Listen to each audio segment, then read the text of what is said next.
Welcome to मीमांसा excellent academy.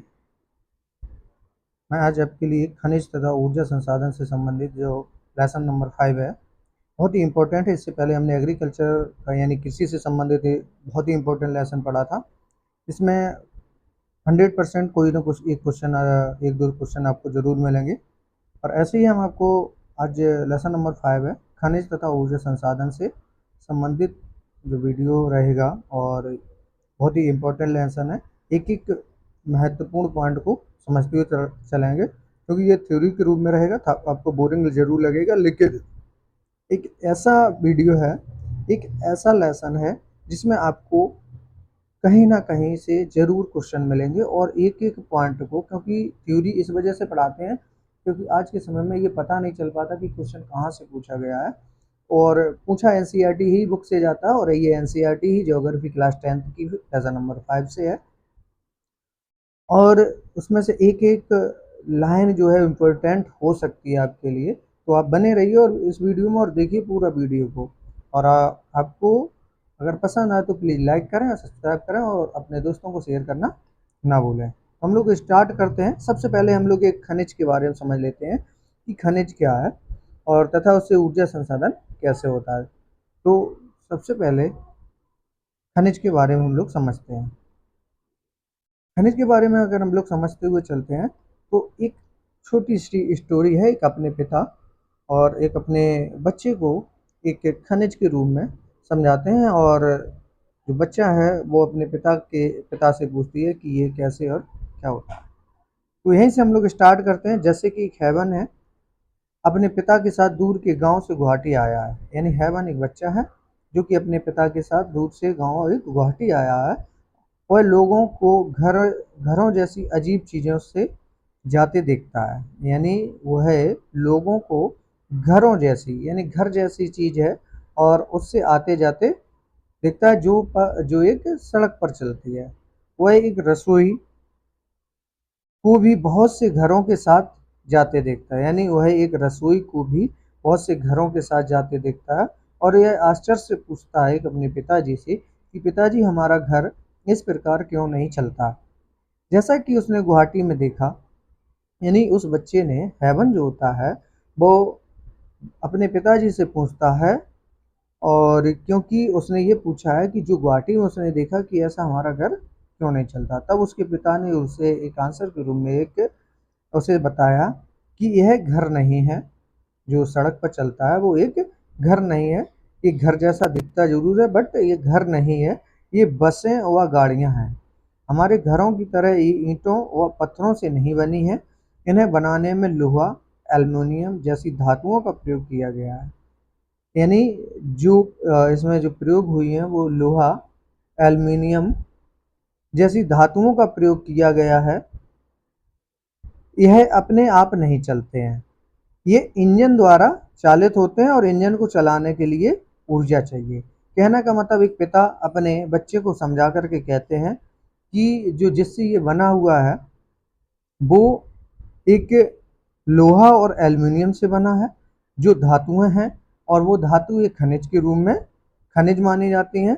और उससे जो बनने वाली, जिससे वो इंजन चलता है, उसे हम ऊर्जा कहते हैं। इस प्रकार से खनिज तथा ऊर्जा से संबंधित इस लेसन को हम लोग आगे पढ़ते हैं और समझते हैं।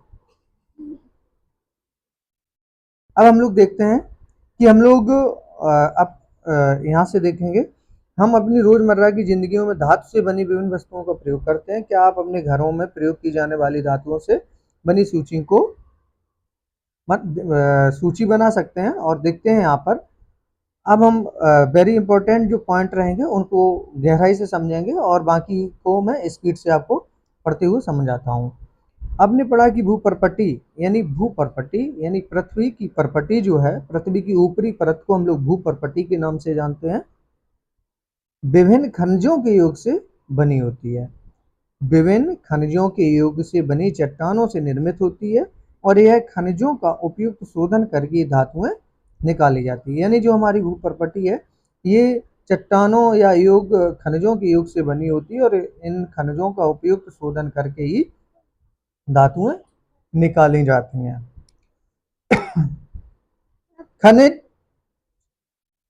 हमारे जीवन के अति अनिवार्य भाग हैं। यानी जो खनिज हैं हमारे जीवन में बहुत ही महत्वपूर्ण इनका उपयोग है। लगभग हर चीज जो हम लोग इस्तेमाल करते हैं, एक छोटी सुई से लेकर एक बड़ी इमारत तक, या फिर चाहे वो एक जहाज ही क्यों ना हो, यह सभी जो है खनिजों से बने होते हैं। जैसे हम लोग देखते हैं रेलवे लाइन व सड़क के पत्थर, हमारे औजार तथा मशीनें सभी किससे बनते हैं? खनिजों से बनते हैं। तो खनिज एक बहुत ही महत्वपूर्ण है। कारें, बसें, रेलगाड़ियां, हवाई जहाज आज सभी खनिजों से निर्मित हैं। और यह कहाँ से प्राप्त होती हैं? धरती से प्राप्त ऊर्जा के साधनों द्वारा चालित होती हैं। यानी जो खनिज होते हैं वो भी धरती से प्राप्त होते हैं, और धरती से प्राप्त ऊर्जा के जो साधन होते हैं उनसे यह जो सभी हैं वो चालित होते हैं। यहाँ तक कि भोजन में भी खनिज होते हैं, जैसे हम खाते हैं। मनुष्य ने विकास की सभी अवस्थाओं में अपनी जीविका तथा सजावट, त्योहार व धार्मिक अनुष्ठान के लिए भी खनिजों का ही प्रयोग किया है।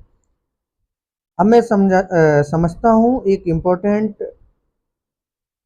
पॉइंट है, इनको हम लोग समझते हैं कि खनिज व दंत मंजन से एक उज्जवल मुस्कान, यानी दंत मंजन में खनिज का क्या महत्वपूर्ण योगदान है। और जैसा कि हम लोग देख पाते हैं कि दंत मंजन प्रत्येक व्यक्ति के लिए आज के समय में महत्वपूर्ण है, और मुझे लगता है कि छोटे से लेकर बड़े तक जो इसको करने लायक हैं सभी दंत मंजन को करते हैं। तो हम लोग अब पढ़ते हैं इसको कि दंत मंजन से क्या होता है, हमारे दांत साफ होते हैं। कुछ अपघर्षक खनिज, यानी अपघर्षक कुछ खनिज होते हैं, जैसे हम लोग देखते हैं सिलिका, चूना पत्थर, जिसे हम लिमस्टोन कहते हैं, और एल्युमिनियम ऑक्साइड, जो कि विभिन्न फास्फोट खनिज स्वच्छता में मदद करते हैं। यानी जब हम दांत अपने साफ करते हैं तो उनमें क्या किस किस की ज़रूरत पड़ती है? सिलिका, चूना पत्थर, एल्युमिनियम ऑक्साइड व विभिन्न फास्फोरेट खनिज जो हैं वो स्वच्छता में मदद करते हैं। महत्वपूर्ण और पॉइंट देख लेते हैं, जो कि फ्लूराइड। फ्लूराइड जो है वो क्या, फ्लूराइड प्रत्येक दंत मंजन में होता है, और फ्लूराइड का काम जो होता है वो दांतों को गलने से रोकता है। फ्लूराइड नामक खनिज से प्राप्त होता है। यानी जो फ्लूराइड जो है, फ्लूराइड जो है वो किस खनिज से मिलता है? वो मिलता है फ्लूओराइड से। यानी फ्लूराइड जो है वो जो दांतों को गलने से रोकता है, वो खनिज मिलता है फ्लूओराइड से। अधिकतर दंतमंजन टिटनीस ऑक्साइड, यानी जो टिटेनियम ऑक्साइड है, दंतमंजन जो है वो टिटेनियम ऑक्साइड से सफ़ेद बनाए जाते हैं, जो कि र्यूटाइल, इल्मेनाइट तथा एनाटाइट नामक खनिजों से मिलते हैं। यानी जो टिटेनियम है, टिटेनियम से क्या होता है, मेरे दांत जो है वो सफ़ेद हो जाते हैं, एकदम चमक जाते हैं। तो उसमें किसका प्रयोग होता है? टिटेनियम ऑक्साइड का, जो किस खनिजों से मिलते हैं? र्यूटाइल, एल्मानाइट तथा एनाटेज नामक खनिजों से प्राप्त होते हैं। कुछ दंतमंजन जो चमक प्रदान करते हैं उनका कारण है, जैसे अभ्रक। अभ्रक से क्या होता है? चमक आती है। टूथब्रश व पेस्ट की ट्यूब पेट्रोलियम से प्राप्त प्लास्टिक से बनी होती है। यानी जो टूथब्रश होते हैं या जो ट्यूब पेस्ट होते हैं, पेस्ट वाले जो ट्यूब होते हैं, वो किससे बनती हैं? वो प्लास्टिक की बनी होती हैं।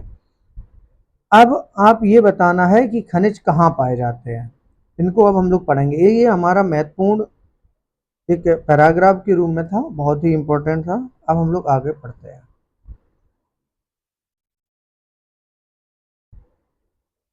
सभी सजीव वस्तुओं को खनिजों की आवश्यकता होती है। कहने का मतलब जितनी भी सजीव चीज़ें होती हैं उनमें खनिजों की आवश्यकता होती है।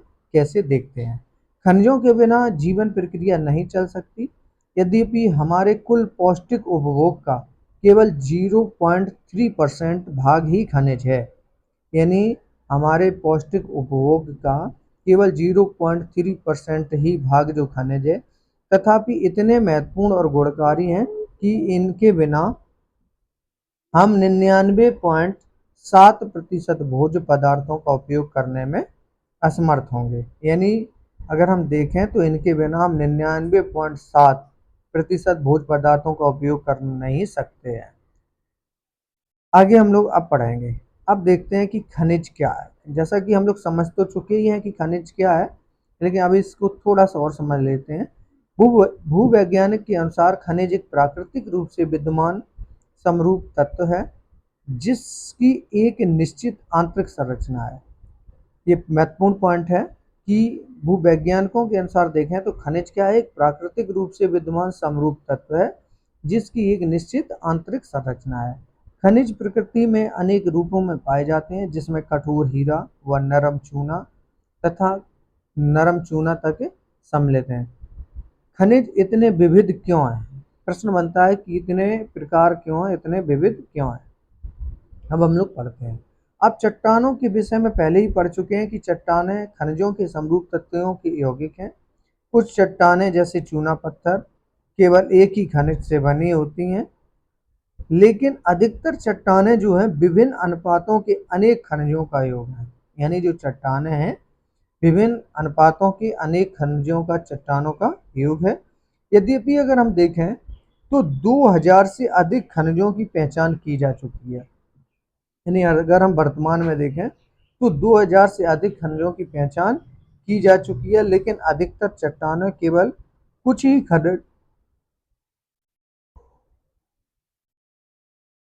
खनिजों की बहुतायत है। यानी अगर हम देखें इन 2000 में से तो कुछ ही खनिजों की सबसे अधिकता पाई जाती है।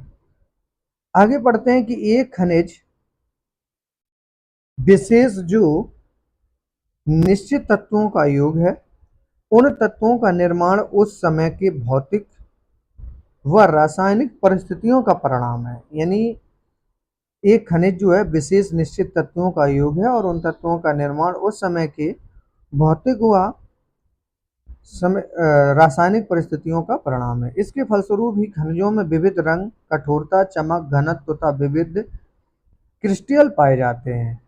भूवैज्ञानिक इन्हीं विशेषताओं के आधार पर खनिजों का वर्गीकरण करते हैं। यानी जो खनिजों का वर्गीकरण किया गया, विविध किया गया, तो वो किन किन रूपों से किया गया है? रंग, कठोरता, चमक, घनत्व तथा विविध क्रिस्टल पाए जाते हैं। इन रूपों से विविध प्रकार का विभाजन किया गया है। आगे हम लोग पढ़ते हैं। अब हम लोग आगे पढ़ेंगे कि भूगोलविदों व भूवैज्ञानिकों द्वारा खनिजों का अध्ययन। भूगोलविद स्थलाकृतियों की बेहतर जानकारी हेतु खनिजों का अध्ययन भूपृष्ठ के एक अंश के रूप में करते हैं। भूगोलविदता खनिज संसाधनों के वितरण व खनिजों से संबंधित आर्थिक क्रियाओं में ज़्यादा रुचि रखते हैं, परंतु एक भूवैज्ञानिक खनिजों के निर्माण की प्रक्रिया, इनकी आयु व खनिजों के भौतिक व रासायनिक संगठन से संबंधित विषयों की जानकारी रखते हैं। अब हम एक सामान्य वर्गीकरण देखते हैं कि सामान्य व वाणिज्यिक व्यापार उद्देश्य हेतु खनिज के निम्न वर्गीकृत किया जा सकता है। अगर हम देखें खनिजों का वर्गीकरण, जैसा कि आपको दिख पा रहा हो, थोड़ा हो सकता है बिलर हो, लेकिन बुक के अनुसार ही जैसे हम आपको समझा देते हैं। ये खनिजों का वर्गीकरण है, ये खनिज है। खनिज मुख्यतः टाइप हो सकते हैं जैसे धात्विक, अधात्विक और ऊर्जा खनिज। यानी खनिज जो है वो 3 प्रकार के: धात्विक, अधात्विक, ऊर्जा खनिज। धात्विक के अंतर्गत हमारे कौन से आते हैं? जैसे लौह धातु, जिसमें लौह का अंश हो, जैसे लौह अयस्क, मैग्नीज, निकल व कोबाल्ट। यानी धात्विक में भी कितने टाइप्स हैं? 3 टाइप्स हैं। लौह धातु जिसमें लोहे का अंश हो, अलोह यानी जिसमें लोहे का अंश ना हो, जैसे तांबा, सीसा, जस्ता व बॉक्साइट। बहुमूल खनिज यानी धातुक में ही वो बहुमूल खनिज आते हैं, जैसे कि सोना, चांदी, प्लेटिनम आदि। तो इस प्रकार से ये जो है वो धातुक हैं, 3 प्रकार: लौह धातु, अलोह और बहुमूल। अब बात करते हैं अधातु। अधातुक में हमारे कौन से आते हैं? जैसे अभ्रक, नमक, पोटास, सल्फर, चूना पत्थर, संगमरमर तथा बलुआ पत्थर। अब ऊर्जा खनिज में जैसे बात करते हैं कोयला, पेट्रोलियम तथा प्राकृतिक गैस। इस प्रकार से खनिज 3 प्रकार: धात्विक, अधात्विक, ऊर्जा खनिज। धात्विक में 3 टाइप्स: लौह, अलोह, बहुमूल। उसके बाद अधात्विक में अभ्रक, नमक और ऊर्जा खनिज में कोयला पत्थर। अब आगे हम लोग पढ़ते हैं खनिजों की उपलब्धता, यानी ये कहाँ पाए जाते हैं, कैसे निकाले जा सकते हैं। सामान्यतः खनिज जो है अयस्कों में पाए जाते हैं। कहाँ पाए जाते हैं? सामान्यतः अयस्कों में पाए जाते हैं। किसी भी खनिज में अन्य अवयव तथा तत्वों के मिश्रण या संचयन हेतु अयस्क शब्द का प्रयोग किया जाता है। खनन का आर्थिक महत्व तभी है जब अयस्क में खनिजों का संचयन पर्याप्त मात्रा में हो। यानी खनन का आर्थिक महत्व कब है? जब अयस्कों में खनिजों का संचयन पर्याप्त मात्रा में हो। खनिजों के खनन की सुविधा इनके निर्माण व संरचना पर निर्भर है। खनन सुविधा इसके मूल को निर्धारित करती है, अतः हमारे लिए मुख्य शैलों समूह को समझना अत्यंत आवश्यक है। इनमें खनिज पाए जाते हैं। जैसे हम सब लोग सबसे पहले समझ लेते हैं, खनिज प्रायः निम्न शैलों के समूह से प्राप्त होते हैं। सबसे पहले हम देखते हैं आग्नेय तथा कायांतरित शैलों की चट्टानों में खनिज दरारों द्वारा, यानी आग्नेय तथा कायांतरित चट्टानों से जो खनिज की प्राप्ति होती है वो किस टाइप से होती है? आग्नेय तथा कायांतरित चट्टानों में खनिज दरारों, जोड़ों, भ्रंशों व विद्रों में मिलते हैं। छोटे जमाव सिराओं के रूप में बृहत जमाव परत के रूप में पाए जाते हैं। इनका निर्माण भी अधिकतर उस समय होता है जब ये तरल तथा गैसीय अवस्था के दरारों में के सहारे भूपृष्ठ की ओर धकेले जाते हैं। ऊपर आते हुए ठंडे होकर जम जाते हैं तथा मुख्य धात्विक खनिज जैसे जस्ता, तांबा, जिंक और सीसा आदि इसी सिराओं के जमाव से प्राप्त होते हैं। यानी जस्ता, तांबा, जिंक और सीसा जो है आदि इस तरह की जो सिराएं हैं वो आग्नेय और कायांतरित चट्टानों से देखने को मिलते हैं। आगे हम बात करते हैं अनेक खनिज अपसादी चट्टानों के अनेक खनिज संतरों या परतों में पाए जाते हैं। इनका निर्माण क्षैतिज परतों में निक्षेपण, संचयन व जमाव का परिणाम है। कोयला तथा कुछ अन्य प्रकार के लौह अयस्कों का निर्माण लंबी अवधि तक अत्यधिक ऊष्मा वह दबाव का परिणाम है। अपसादी चट्टानों में दूसरी श्रेणी के खनिजों में जिप्सम, पोटास, नमक व सोडियम सम्मिलित हैं। इनका निर्माण अगर देखें तो विशेषकर शुष्क प्रदेशों में वाष्पीकरण के फलस्वरूप होता है। यानी ऊष्मा व दबाव का परिणाम जो है अपसादी चट्टानों में दूसरी श्रेणी के खनिजों में जिप्सम, पोटास, नमक व सोडियम सम्मिलित है। इनका निर्माण विशेषकर शुष्क प्रदेशों में वाष्पीकरण के फलस्वरूप होता है। आगे हम लोग पढ़ते हैं खनिजों का निर्माण एक अन्य विधि धरातली चट्टानों का गठन है। चट्टानों के घुलनशील तत्वों के अपरदन के पश्चात अयस्क वाली अवशिष्ट चट्टानें रह जाती हैं। बॉक्साइट का निर्माण इसी प्रकार का होता है। यानी बॉक्साइट का निर्माण कैसे होता है? जो खनिज की निर्माण एक अनविविध धरातली चट्टानों का अपघटन होता है और चट्टानों के घुलनशील तत्वों के अपरदन के पश्चात अयस्क वाली अपशिष्ट चट्टानें जो रह जाती हैं वो बॉक्साइट निर्माण करती हैं। आगे हम लोग पढ़ते हैं घ नंबर, पहाड़ियों के आधार तथा घाटी तल के रेत में जलोढ़ जमाव के रूप में भी कुछ खनिज पाए जाते हैं। निक्षेप प्लेसर निक्षेप के नाम से जाने जाते हैं। इनमें प्रायः ऐसे खनिज होते हैं जो जल द्वारा घर्षित नहीं होते हैं। इन खनिजों में सोना, चांदी, टिन व प्लेटिनम जो है प्रमुख हैं। नेक्स्ट देखते हैं घ नंबर में, महासागरीय जल भी विशाल मात्रा में खनिज पाए जाते हैं, लेकिन इनमें से अधिकांश के व्यापक रूप से विस्तारित होने के कारण इनकी आर्थिक सार्थकता कम है। फिर भी सामान्य नमक, मैग्नीशियम तथा ब्रोमाइन ज्यादातर समुद्री जल से ही प्रगत होते हैं और महासागरीय तली में मैग्नीज प्रग्रंथों में धनी है। यानी जो नमक वगैरह है, मैग्नीशियम है, ब्रोमाइन है, वो किस में पाए जाते हैं? वो पाए जाते हैं महासागरीय जल में। एक रोचक तत्व पढ़ लेते हैं। जो हमारा तथ्य है क्या है? Rate whole. रेट होल क्या है? रेट होल खनन। क्या आप जानते हैं कि भारत में अधिकांश खनिज राष्ट्रीयकृत है और इनका निष्क्रमण सरकारी अनुमति के पश्चात ही संभव है, किंतु उत्तर पूर्वी भारत के अधिकांश जनजातीय क्षेत्रों में खनिजों का स्वामित्व व्यक्तित्व व समुदायों को प्राप्त है। मेघालय में कोयला, लौहयस्क, चूना पत्थर व डोलोमाइट के विशाल निक्षेप पाए जाते हैं। जोबाई की बात करें तो जोबाई व चेरापूंजी में कोयले का खनन परिवार के सदस्य द्वारा एक लंबी संकीर्ण सुरंग के रूप में किया जाता है, जिसे हम रेट होल खनन के नाम से जानते हैं। यानी जब रेट होल खनन कहाँ पाया जाता है, वो जोबाई व चेरापूंजी में पाया जाता है, जो कि ये कोयले के खनन परिवार के सदस्य जो लंबी सुरंग के रूप में प्रयोग करते हैं, उसे हम रेट होल के नाम से जानते हैं। अब हम लोग पढ़ते हैं, जरा ध्यान से सोचिए और बताइए कि खुली खादान, उत्खनन व सेप्ट युक्त भूमिगत खदान के अंतर क्या है। भारत अच्छे और विविध प्रकार के खनिज संसाधनों में सौभाग्यशाली है। यद्यपि इनका वितरण असमान है। मोटे तौर पर प्रायद्वीपीय चट्टानों में कोयले, धात्विक खनिज, अभ्रक व अन्य अधात्विक खनिजों के अधिकांश भंडार संचित हैं। प्रायद्वीप के पश्चिमी और पूर्वी पार्श्वों पर गुजरात और असम की तलछटी चट्टानों में अधिकांश खनिज तेल निक्षेप पाए जाते हैं। अगर देखें हम तो प्रायद्वीपीय शैल क्रम के साथ राजस्थान में अनेक अलोह खनिज पाए जाते हैं। उत्तर भारत के विस्तृत जलोढ़ मैदान आर्थिक महत्व के खनिजों से लगभग विहीन है। यानी उत्तरी भारत के विस्तृत जलोढ़ मैदान अगर देखें तो आर्थिक महत्व के खनिजों से लगभग विहीन है, और ये विभिन्नताएं खनिजों की रचना में अंतर्ग्रस्त भूगर्भिक संरचना, प्रक्रिया और समय के कारण है। अब हम लोग आगे पढ़ते हैं लौह खनिज के बारे में।